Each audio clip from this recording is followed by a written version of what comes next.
Magandang gabi po, mga kabigay. Welcome po sa ating Barangay Kapre. Ako po muli, si Boy Kapre. At isa na naman pong kwento na halaw sa tunay na pangyayari ang ating ibabahagi. Simulan natin. Tawagin niyo lang po akong sa pangalang Eric, 26 anyos. Ang kwentong ibabahagi ko sa inyo ay nangyari noong taong 2010 sa siyudad ng Bacolod. Kadalasan, kapag sinabi nating taong grasa, literal na siya ay walang tirahan, walang matinong damit, at nababalot sa grasa at anumang alikabok na pinakaiiwasan ng iba sa atin na karamihan ay masisila na tao. Ngunit maniwala kayo sa hindi, isa sila sa pinakamadaling makaalam kung ang isang tao ay nasa tamang katinoan o wala. Kagaya na lang ni Aling Bebang na dati ay tindera ng tosino sa aming palengke. Maalwan sa buhay si Aling Bebang. May 2 pwesto siya sa palengke. Isang stall na may panindang karne ng manok at baboy. At ang isa naman ay prutas. 2 lamang ang kanyang mga anak na sabihin man natin masamang humusga. Pero nalulungo ang 2 sa ipinagbabawal na gamot. Naging masaklap ang pangyayaring yun sa buhay ni Aling Bebang. Pinag-aral kasi niya ang 2 anak sa isang pribadong universidad. Ni hindi inuutusan ng mabibigat na trabaho sa bahay at binusog pa sila sa mga materyal na bagay. Buong akala niya, nag-aaral ng maayos ang kanyang mga anak. Akala niya, may mga pangarap ang kanyang mga anak. Pero wala naman pala. Nalaman niya na lamang nalulung na sa droga ang kanyang 2 mga anak. At hindi na kayang maging normal ng mga buhay nila kapag hindi nakakagamit ng ipinagbabawal na gamot. Kahit nalulungkot, ay napilitan si Aling Bebang ipasok sa rehabilitation center ang 2 anak. Dahil byuda na rin siya at hindi na nakapag-asawang muli. Naiwang mag-isa si Aling Bebang ni hindi na nga niya binubuksan ang kanyang tindahan dahil sa lungkot. Palagi na lang siyang tulala, umiiyak at minsan ay tumatawang mag-isa. Naabutan ko nga siyang nagkakape na nagsasalitang mag-isa. Tila ba kinakausap ang kanyang mga anak, kayong wala naman sila dun. Nakikita ako siya kasi ang bahay namin ay nasa unahan ng kanilang tahanan. Balibakod lang ang nakapagitan. Kung kaya't umaga man o gabi at kahit anong oras na nasa bahay nila ay alam ko kung anong ginagawa niya. Si Mama ang unang nagbahagi sa amin sa mga pagbabagong napansin niya kay Aling Bebang. Una, nakita niya raw na naglalakad si Aling Bebang sa bakuran. Tulala at nakatingala sa langit.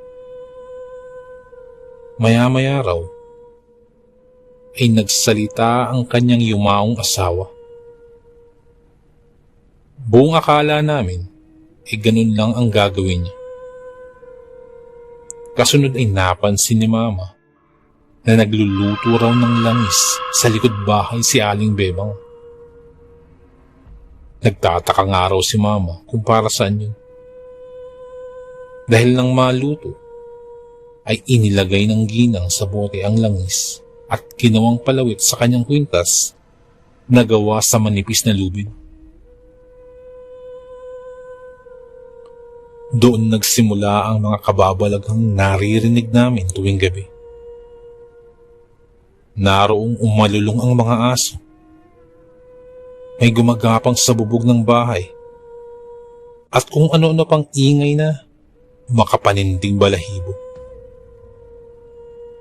Sa umaga naman, kanya-kanyang reklamo ang mga kapitbahay sa kanilang natatagpuang mga alagang baboy o manok na patay na at nakakalat sa daan.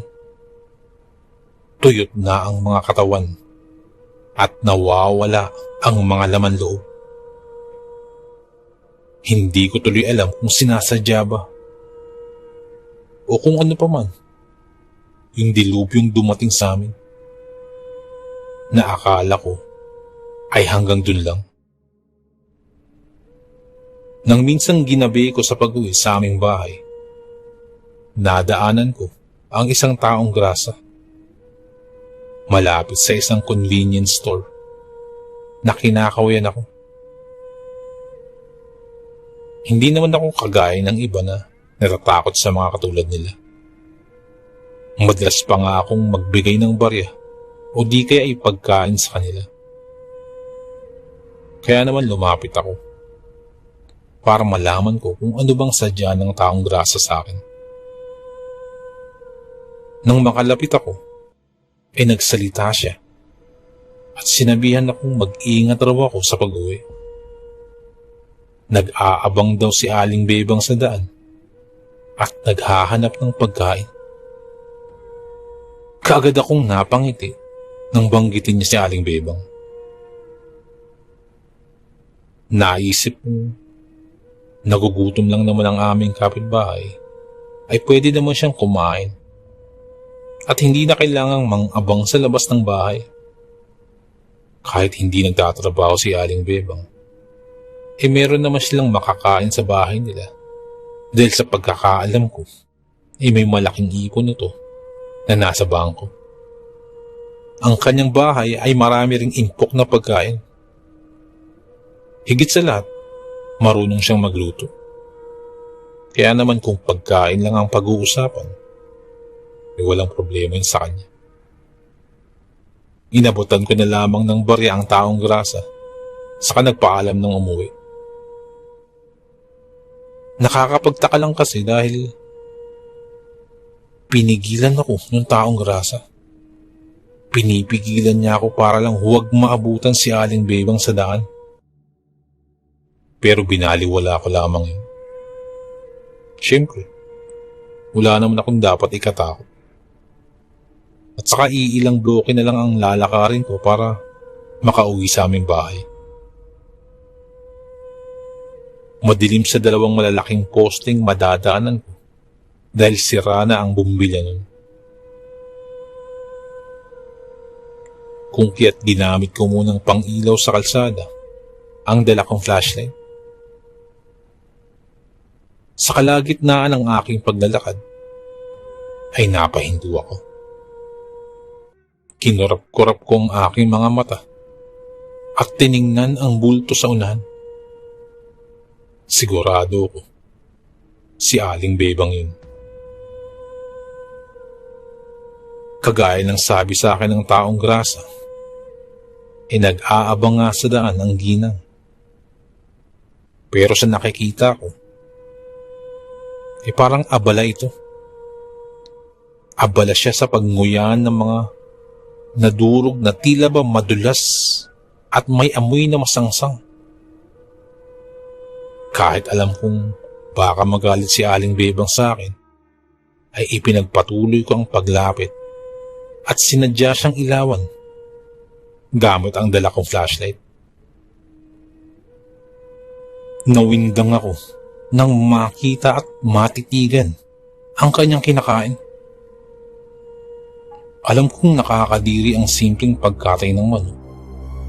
Pero mas nakakadiri ang ginagawang paglantak ni Aling Bebang sa buhay ng manok na nagkikikisay pa habang tinatanggalan niya ng laman loob ang hilaw na kinakain.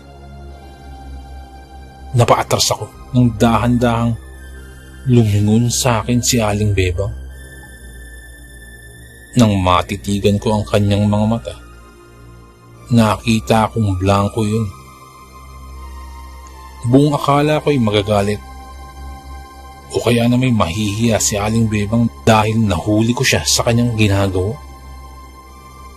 Ayaw man niyang aminin, itiyak na siya ang salarin sa pagkamatay ng mga manok at baboy sa aming lugar. At ang mas nakakahindik lang sa kanyang ginagawa sa halip na umangil siya sa akin, walang habas siyang humahalakhak na nagpatindig pang lalo sa aking balahibo. Gimbal na napatitig ako sa kanyang iginawa. Tila ba isang napakalaking katatawanan ang ginawa niya na kailangang sabayan ko din sa pagtawa. Pero sa halip na sabayan nga siya, kumaripas na ako ng takbo. Lalo na't nakita ko ang nakakatakot ng itsura na puno ng dugo at tila ba wala na sa sariling wisyo. Nang makarating ako sa bahay, halos mapatalon din sa gulat ang aking mga kasama. Lalo na't nakita nila kung gaano ako kataranta. Hindi ako nakatiis at ikinuwento ko sa kanila ang aking nakita. Sabi naman ng aking ama, kalat na daw sa kanilang opisina ang pagkabaliw ni Aling Bebang. Kaninang umagang araw, kahit sana ito nagpupunta, tumatawang mag-isa, nanduduro, at kung ano-ano pang kagagahan ang ginagawa. Nag-alala tuloy kami kung kaya't nagpatawag ako ng pulis para maiditin pansamantala si Aling Bebang. Nang araw din yun ay nagpuntahan ng mga pulis. Sa isip-sip ko para ito sa ikabubuti rin ni Aling Bebang. Pagkalipas ng ilang minuto, ay ako naman ang hinanap ng mga pulis at pinatawag. Ganun na lamang po ang gulat ko nang makitang maayos ang itsura ni Aling Bebang at tila nagalit pa ito at nagtaray kung bakit nagpuntahan ng mga pulis. Maya-maya ay pinagbagsakan kami ng pinto. Hindi naman ako makapaniwala. Paano yun nangyari? Sinong matinong tao ang kakain ng isang buhay at nagkikikisay pang manok? Ngunit para makasiguro, iinantay kong makaalis ang mga pulis at nagbihis ako at lumabas ng bahay. Pinili kong sa likod bahay dumaan dahil ang balak ay matyagan si Aling Bebang kung talaga bang totoong wala na nga siya sa matinong pag-iisip o nagpapanggap lang. Saktong-sakto na pagkalabas ko, natanaw ko sa di kalayuan ang bulto ni Aling Bebang. Papunta siya sa kakahuyan. May suot siyang isang kulay asul at bulaklaking duster. Ngunit napansin ko rin ang hawak niyang botelya sa kabilang kamay. Mabibilis ang mga hakbang nito habang naglalakad papunta sa kakahuyan. Saan kaya papunta ang ginang? Ang alam ko kasi ay puro mataas na kakahuyan na lang ang nasa dulo. O kaya't walang ingay at patingked akong sumunod. Sinundan ko si Aling Bebang hanggang sa makarating kami sa gilid ng isang maliit na sapa. Ngunit habang sumusunod, ay mukhang naramdaman ni Aling Bebang na may sumusunod sa kanya. Kaya't kaagad akong nagkubli sa malalagong dahon. Kumakabog ng husto ang dibdib ko. Halos hindi na ako humihinga sa takot dahil baka mahuli niya ako. Maya-maya ay bahagya siyang lumingon at nakiramdam din sa paligid. Kung kaya't napayo ko muli ako ng higit pa kumpara kanina at pansamantalang pinigilan ang paghinga upang hindi makalikha ng ingay. Ilang sandali pa ay nakarinig ako na muling naglakad si Aling Bebang. Kung kaya't lakas loob akong sumilip. Ipinagpapatuloy na niya ang kanyang ginagawa. Pumwesto siya sa isang lugar na napapalibutan ng mga kakahuyan. Pero nasisinagan pa rin ang liwanag ng buwan. Tumingala ang hingin at nagsalita ng mga banyagang lengguwahe. Habang ginagawa yun, ay iniangat niya ang liig, kilikili at iba pang parte ng katawan. Nagpapahid siya ng langis at binabasa nito ang kanyang buong katawan. Ilang saglit lang, nagulat ako nang magkaroon siya ng mga kaliskis, umitim ang balat, at pumula ang mga mata. Kasunod na nagbago sa kanya ay ang kanyang dila. Bumaba ito at tila naging kasing likod ng isang ahas. Humaba rin ang kanyang mga ngipin na nagmistulang mga pangi at tumalim ang kanyang mga kuko. Sumingasing siya na tila isang mabangis na hayop na kaagad ikinatras ko. Siya ay aswang.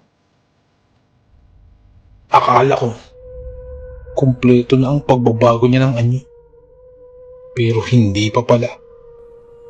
May balahibong lumabas sa kanyang kilikili.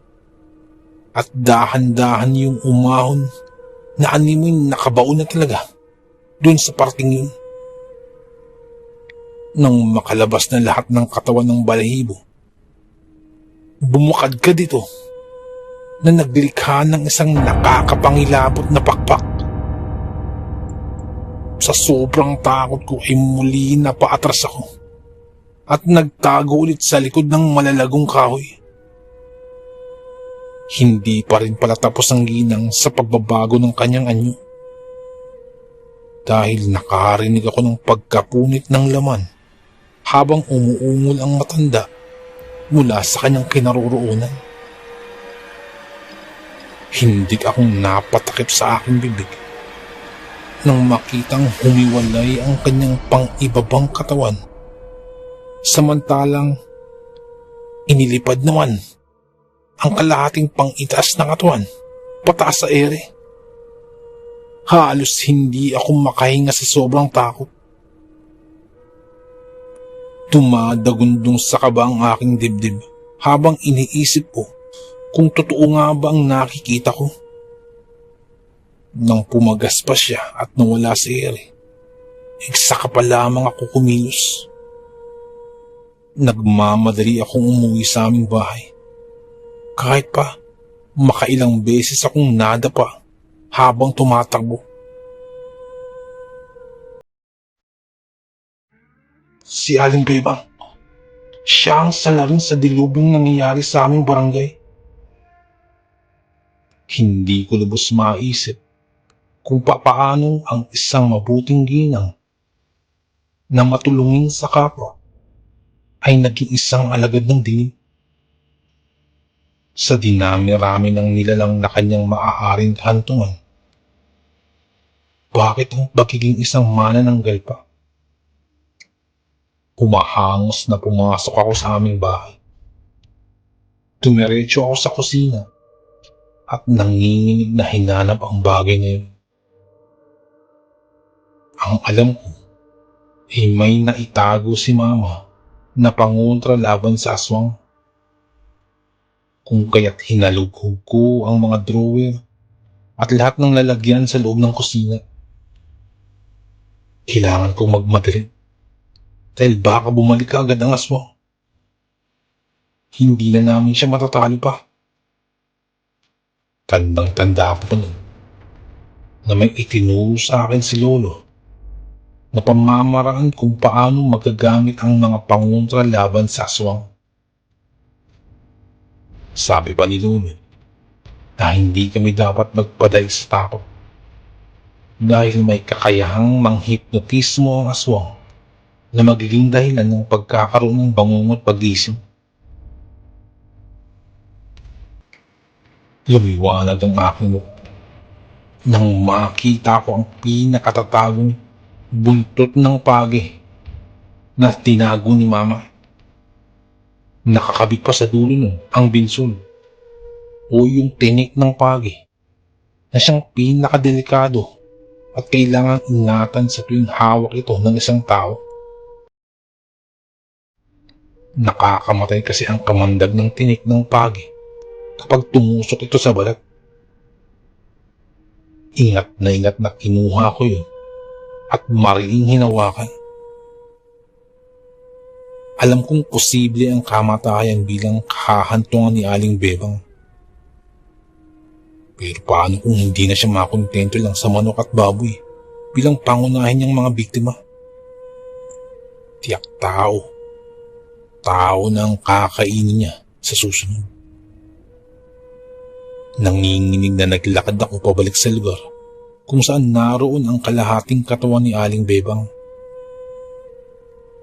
Pagkadating sa mismong lugar, ay halos masuka ako nang makita ang kanyang bituka na kumukulo at gumagalaw na parang sa isang sawa. Umaalingasaw din ang masangsang na amoy nito na lalong mas naging nakakadiri ang itsura nito. Walang pag-aalinlangang tinanggal ko ang tinik ng pagi at itinusok yun dun sa may bituka. Pagkatusok ko ay lalo itong nagsipaggalawan ng higit pa sa kanina. Dahil dun ay yung kaba kong nararamdaman kanina ay tila dumubli pa. Dahil dun ay napahawak muli ako sa buntot pagi. Kung kaya't sa kabila ng takot ko, ay mariin kong hinawakan ang buntot pagi at walang habas ko itong inihampas sa kalahating katawan na naiwan. Nagmarka kaagad yun at nagkaroon ng latay sa kanyang laman loob. Kung kaya't muli ko pa itong hinampas. Nang hahatawin ko na muli, ay nakarinig ako ng ungol mula sa itaas. Mula sa ibabaw.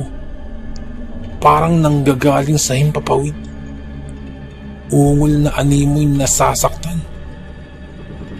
At nung saglit na yun,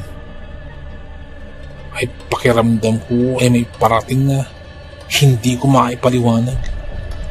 Parang pabulusok itong paparating sa akin. Kasabay nun ay biglang nagtaasan ng mga balahibo na umabot na sa likod ng aking ulo dahil sa sobrang takot. Napatago ako kaagad at napatakbo. Kailangan kong makalayo sa kinaroroonan ng kanyang katawan. Ikinubli ko ang sarili sa isang paraang mababaw na hukay. Ikinubli ko ang sarili dun sa isang mababaw na hukay na tila itapunan ng mga tuyong dahon. Kaagad akong nagkubli dun. Nang maya-maya pa, nakadinig ako ng napakalakas na bumalagbag. Parang may bumagsak na malaking puno. Kamuntikan pa akong mapasigaw sa sobrang takot. Buti na lamang ay napigilan ko ang aking sarili. Isinubsob ko ang aking uluhan sa lupa sa sobrang takot habang pigil-pigil ang aking paghinga. Sa isip-isip ko, ay baka katapusan ko na. Nag-antay ako ng aatake sa akin. Kaya't nakapikit na lamang ako habang inaantay ang aking kasasapitan. Napadasal na ako sa Diyos sa sobrang takot. Natapos ko na ang dasal ko na itunuro sa akin nung elementary pa ako, subalit wala pa ding nangyayari sa akin. Kaya naisip ko na baka nakaligtas ako. Paunti-unti na akong huminga dahil hindi ko na kayang pigilan pa ang aking paghinga. Sa tindi ng pawis ko, tumatagaktak na ito sa aking buong katawan. Maya-maya ay sinubukan kong sumilip. Wala akong ganong makita. Napakadilim ng paligid. Ngunit nakarinig ako ng parang nananaghoy. Parang isang hayop na matinding nasaktan. Ilang saglit pa, mula sa hindi kalayuan, ay nakakita ako na parang may nasusunog. At dun ko pa lamang napagtanto, napakpak yun ni Aling Bebang. Nasusunog ang pakpak ng nilalang na yun. Bukod dun ay nanghihina din ito at parang nagsusuka ng kulay itim na bagay. Hindi ko mawari kung dugo ba yun o ewan. Sumingasing siya at umangil nang makitang may nakatarak ng tinik ng pagi sa kanyang laman loob. Nang manghina siya at inabutan ng liwanag, saka naglagablab ang kanyang katawan sa gitna ng kakahuyan. Magkahalong takot at pagkamangha ang aking naramdaman ng mga sandaling yun. At kalaunan ay nakaramdam din ako ng tuwa dahil ligtas na ako mula kay Aling Bebang. Alam kong may maghahanap kay Aling Bebang, pero pinanatili kong lihim ang lahat ng mga nakita ko sa kanya at mananatiling lihim ang pagiging aswang niya. At tanging ako lamang ang nakakaalam. Hindi naman pala siya tunay na baliw. Hindi nagbabaliw-baliwan lang para maitago ang kanyang pagkataong aswang.